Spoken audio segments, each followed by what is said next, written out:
सिलसिला और सिलसिला से संबंधित लोगों के बारे में विस्तृत जानकारी के बाद, उनके कहाँ कहाँ खानकाह थे, उनके कहाँ कहाँ सिलसिले थे, जानने के बाद अब हम थोड़ा जानें कि खानकाह का जीवन कैसा होता था, वहाँ लोग कैसे रहते थे, खानकाह की दिनचर्या क्या होती थी। खानकाह यानी वह स्थल जहाँ पर पीर और उनके अनुयायी रहते थे, वह जगह जहाँ उसका शासन अनुशासन देखने के लिए एक शेख नाम से एक पद था। कभी पीर भी स्वयं शेख होते थे और उस खानकाह के अंदर की दिनचर्या एक तरीके से रहस्यमयी तो नहीं, लेकिन एक अपने तरीके का अलग जीवन होता था। खानकाह की बात करने पर, आश्रम की बात करने पर सर्वाधिक प्रसिद्ध स्थानीय परिवेश में भली भांति डालने के कारण जो अलग अलग खानकाह हैं, उन्होंने स्थानीय परिवेशों को अपने में लिया। परिणाम क्या हुआ, वो स्थानीय विचारों ने वहाँ की सूफी परंपरा को थोड़ा बदला। तो इस प्रकार अलग अलग जगहों पर अलग अलग तरह की सूफी परंपराओं के अंदर ही कुछ अन्य परंपराएं जन्म लेती गईं और उसका हिस्सा बनती गईं। स्थानीय परिवेश में भली भांति ढालने के कारण और साथ ही भक्ति परंपरा को लेने के कारण ये खानकाह जो हैं थोड़े भिन्न भिन्न होते गए। तो ये बात हमको ख्याल रखनी पड़ेगी कि मूलतः खानकाह निवास स्थल था, एक तरह का आश्रम था, लेकिन उनमें स्थानीय परंपराओं का काफ़ी प्रभाव दिखाई देता है। चिश्ती के जो प्रमुख संत थे, उनकी दरगाह जहाँ जहाँ बनी हैं, जैसे मोइनुद्दीन चिश्ती की दरगाह, वह तीर्थ स्थलों में बदल गई है। और इस प्रकार ये कहना गलत नहीं होगा कि इस खानकाह में रहने वाले पीर एक समय के बाद एक संत का रूप ले लिए। संत का रूप लेने के बाद ये वही स्थान तीर्थ स्थल बन गए और दरगाह मोइनुद्दीन चिश्ती की दरगाह, बख्तियार काकी, फरीदुद्दीन शंकर, निज़ामुद्दीन औलिया आदि आदि, चिराग दिल्ली आदि आदि, ये सब। निज़ामुद्दीन व चिराग दिल्ली, निज़ामुद्दीन औलिया और चिराग दिल्ली सर्वाधिक लोकप्रिय हुए और इनकी लोकप्रियता का कारण था वही बात जो बारंबार बताई जा रही है, स्थानीय परिवेश का, स्थानीय भाषा का, स्थानीय विचारों का, स्थानीय जीवन का अपने विचारों में समायोजन करना, भरसक, ताकि तारतम्य तादाद में बैठाया जा सके। ये जो इनका सारा जीवन यहाँ पर जो रहते थे खानकाह में, इनका सारा जीवन निम्न वर्ग, जिसमें हिंदू भी शामिल थे और उसके अलावा अन्य तबके के लोगों के साथ इनका बीतता था। क्योंकि इनका जीवन निम्न तबके के लोगों के साथ ज़्यादा बीतता था, हिंदुओं के साथ भी ये अपना समय गुजारते थे।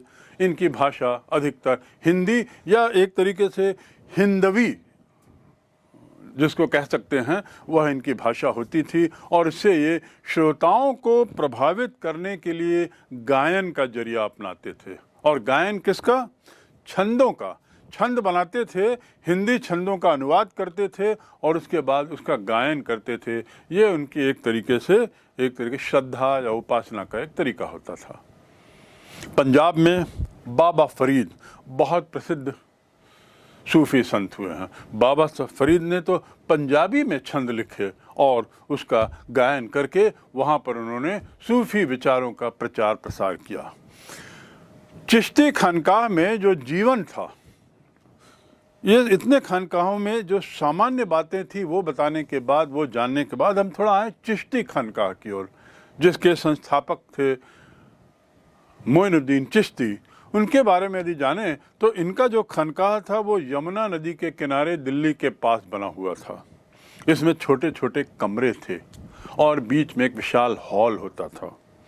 चारों तरफ गलियारा होता था और जो खानकाह था वो बाहर ऊंची दीवार से घिरा हुआ रहता था। तो इस प्रकार अंदर का जीवन एक तरीके से अंदर ही रहता था। बाहर की दुनिया से एक तरीके से कटा हुआ रहता था। इस खानकाह में सबसे ऊपर शेख रहते थे एक छोटे से कमरे में, और अन्यथा बाकी कमरों में उनके अनुयायी, शेख का परिवार और शेख के सेवक आदि रहते थे। तो ये थी व्यवस्था खानकाह के रहने की। यहाँ पर भोजन आदि की व्यवस्था लंगर के रूप में की जाती थी, यानी जो सामान आता था लंगर के लिए, जो खाने पीने का सामान आता था, कच्चा सामान, वह मांगा नहीं जाता था और न ही खरीदा जाता था। स्वेच्छा से पहुंचाए गए वहाँ के सामानों के बल पर ही भोजन बनता था, और पंगत लगाकर, जैसे आज भी कई समाज में लंगर की व्यवस्था है, ऐसा पंगत लगाकर भोजन करते थे। सुबह से रात तक लोगों का जाना आना लगा रहता था, चाहे वे शेख से परामर्श लेने के लिए, चाहे वे इबादत के लिए या तावीज़ के लिए, पूजा के लिए, प्रार्थना के लिए, तावीज़ के लिए। तावीज़ उनकी एक परंपरा का बहुत अभिन्न हिस्सा था, और चाहे शेख से या पीर से मिलने के लिए। तो जो सुबह से शाम तक जाते आते रहते थे, वे भूखे पेट न रहें, इसलिए लंगर की व्यवस्था थी। और लंगर में सभी धर्मों के लोग, सभी वर्ग के लोग, गरीब, अमीर, साथ ही कारीगर, सिपाही, गुलाम, गायक, व्यापारी और राहगीर, हिंदू, सभी धर्म और सभी व्यवसाय के लोग वहाँ जाकर भोजन कर सकते थे। तो लंगर उनके जीवन का एक बहुत अहम हिस्सा था। इसके साथ ही इबादत और तावीज़ के नाम से और शेख से परामर्श के नाम से वहाँ जो जाना आना रहता था, तो शेख का या पीर का काफ़ी समय इसमें व्यतीत हो जाता था। और इस तरह खानकाह के जीवन की एक दिनचर्या नियमित रूप से बनी हुई थी। चिश्ती सिलसिले में अनेक परंपराओं का समावेश किया गया। ये परंपराओं के समावेश की बात पुनः इसलिए बताई जा रही है कि जितने सिलसिले थे उनकी अपनी अपनी स्वयं की परंपराएं थी, इसीलिए वे थोड़े भिन्न थे। सूफी मत के अंतर्गत रहते हुए भी इनमें कुछ भिन्नताएं थीं, और सबसे ज़्यादा इसमें प्रसिद्ध हुआ चिश्ती सिलसिला। अब आखिर कारण क्या है कि चिश्ती सिलसिला सर्वाधिक लोकप्रिय सिलसिला बना? उसका मुख्य कारण था स्थानीय भाषा, स्थानीय परिवेश, स्थानीय बोलबाल का उपयोग, और उसके साथ ही बड़े सरल निर्धन तरीके से जीवन यापन की शैली।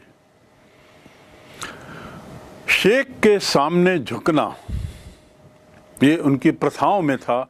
इसके साथ मिलने वाले को पानी मिलाना जो भी आता था, और दीक्षितों का मुंडन।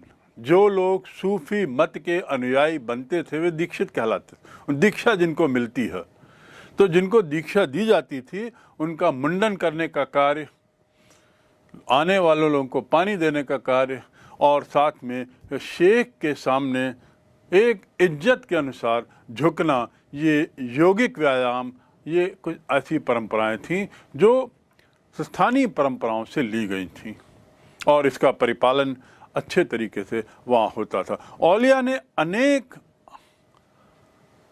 यदि हम उसकी प्रसिद्धि की बात करें कि आखिर चिश्ती समुदाय या चिश्ती परंपरा क्यों सर्वाधिक लोकप्रिय हुई, तो उनकी सरलता, सीधा जीवन, सीधे विचार के साथ एक और उसका बहुत बड़ा कारण है, और वह कारण है कि मोइनुद्दीन चिश्ती ने अपने कई वारिस और उत्तराधिकार तैयार किए थे, और उन उत्तराधिकारों को जिम्मा दिया था कि देश के कोने कोने में जाकर वे इन विचारों का प्रचार करें, वहाँ खानकाह की स्थापना करें।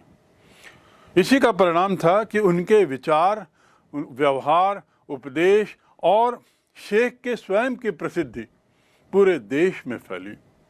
मोइनुद्दीन चिश्ती अन्य पीर की तुलना में, अन्य संतों की तुलना में, अन्य सूफी फ़कीरों की तुलना में सबसे ज़्यादा प्रसिद्ध इसीलिए हुए क्योंकि उनके जो अनुयायी थे, उनमें जो उत्तराधिकारी बने या उनमें जो उनके वारिस बने, जिसको उन्होंने अपने जीवन में रहते हुए घोषित किया, इन लोगों को जो दूर दूर भेजा, उन्होंने उनकी बातों को, उनके विचारों को, उनके उपदेशों को उन लोगों तक पहुंचाया और इस प्रकार उनका यश चारों तरफ फैला।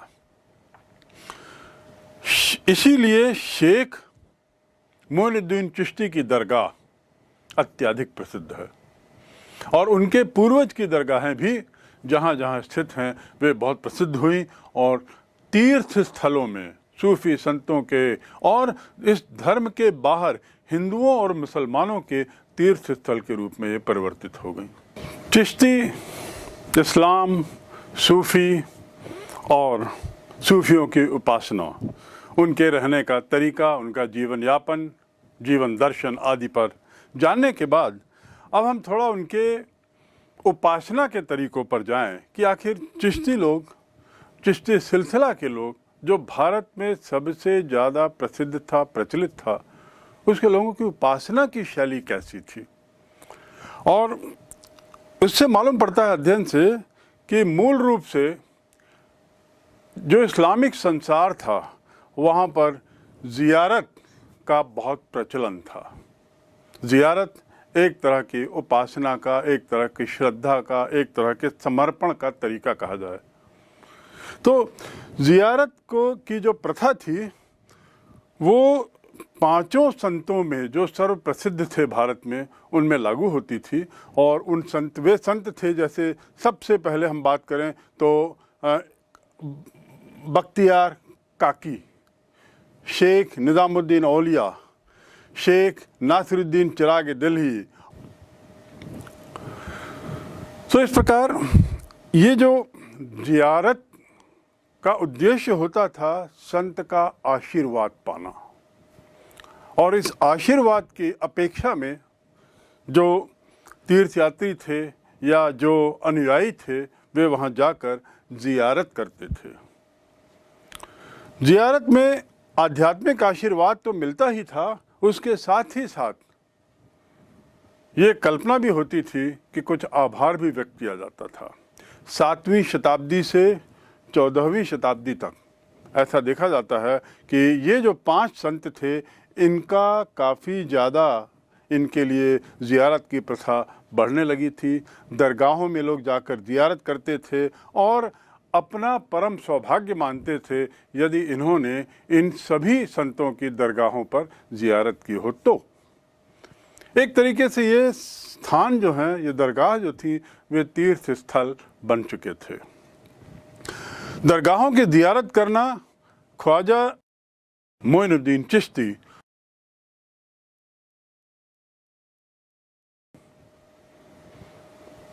इनका जो दरगाह अजमेर में सर्वप्रसिद्ध माना जाता है, चिश्ती की दरगाह, उन्हें तो गरीब नवाज कहते थे, यानी गरीबों के ईश्वर। और ये उनकी ज़ियारत करना बहुत ही लोकप्रिय हो चुका था, बहुत ही ज़्यादा मान्य हो चुका था और विश्वासप्रिय हो चुका था। 14वीं शताब्दी में इसका सर्वप्रथम उल्लेख मिलता है। यहाँ पर पवित्रता, धर्मनिष्ठा, सदाचारिता जो चिश्ती की अपने खुद के गुण थे, उसके कारण संभवतः यह दरगाह सबसे ज़्यादा प्रसिद्ध हुई। इसके साथ ही जो इसका मार्ग था, जिस मार्ग में अजमेर में जहाँ पर यह स्थित है, वो अजमेर गुजरात और दिल्ली के मार्ग में पड़ता है। तो गुजरात और दिल्ली के मार्ग में पड़ने के कारण जो भी वहाँ से आते जाते थे वे अपना परम सौभाग्य मानते थे कि चिश्ती की दरगाह में जाएं और अपनी ज़ियारत करें। शाही मेहमानों का संरक्षण मिलना, जिसमें तत्कालीन सुल्तान लोग थे, ये भी शायद एक बहुत बड़ा कारण था जिसके लिए यह दरगाह ज़्यादा प्रसिद्ध हुई, सर्वलोकप्रिय हुई।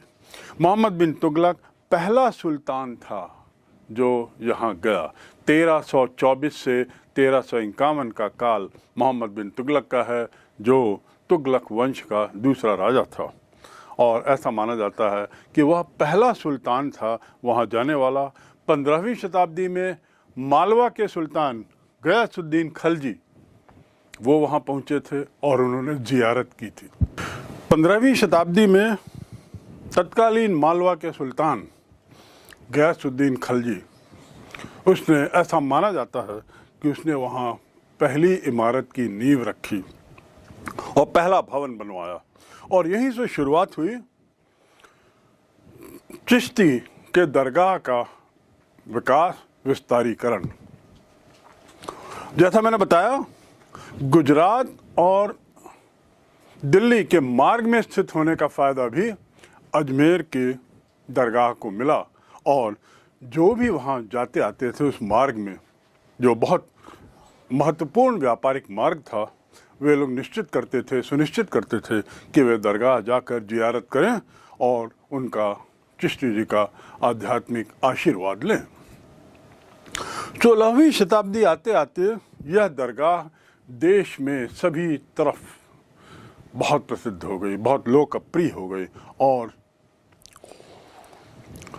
दरगाह के जानने वाले तीर्थयात्रियों के भजनों से प्रभावित होकर अकबर भी अंततः चिश्ती की दरगाह गया।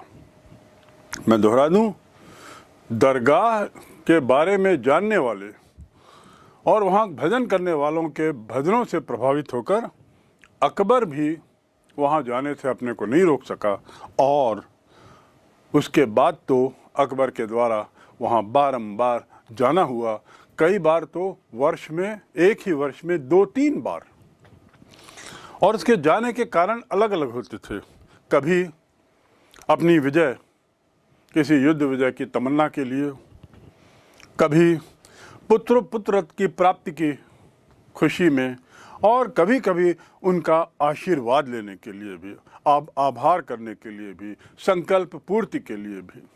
तो इस प्रकार अकबर के बारंबार जाने से भी यह दरगाह काफ़ी प्रसिद्ध हुई। और यह इस बात को साबित करता है कि 16वीं शताब्दी में चिश्ती की दरगाह कितनी लोकप्रिय हो गई थी। 1568 में अकबर ने खाना बनाने की बड़ी देग, एक बहुत बड़ी देग वहाँ पर जियारत में दी थी, ऐसा शाही रिकॉर्ड्स में, शाही दस्तावेजों में विवरण मिलता है। उसके द्वारा दिए गए अन्य भेंटों के विवरण भी शाही दस्तावेजों पे समय समय पर मिलते हैं। ऐसा भी माना जाता है कि उसी दरगाह में एक मस्जिद का निर्माण कराने का श्रेय भी अकबर को है। तो इस प्रकार राजकीय संरक्षण, सुल्तान का संरक्षण एक महत्वपूर्ण कारण बन गया इस दरगाह की प्रसिद्धि का। उपासना के तरीके को जानने के बाद अब हम थोड़ा बढ़ते हैं उसके सूफी संतों के नाच संगीत पर उनका क्या प्रभाव था। सूफी संत जो थे, ये नाच संगीत आदि में, आध्यात्मिक संगीत आदि में बहुत जोर देते थे, उसे उपासना का एक महत्वपूर्ण अंग मानते थे। कव्वाल जो है, जो कव्वाली करता था और कव्वाली के आधार पर जो परमानंद की भावना को उकेरता था, उभारता था, वह एक रहस्यवादी तरीका होता था। उसे उभारने के लिए वह संगीत को उसका एक जरिया मानता था। तो कव्वाल और संगीत और परमानंद की भावना का प्रदर्शन, यह उनकी उपासना का एक अंग हुआ करता था।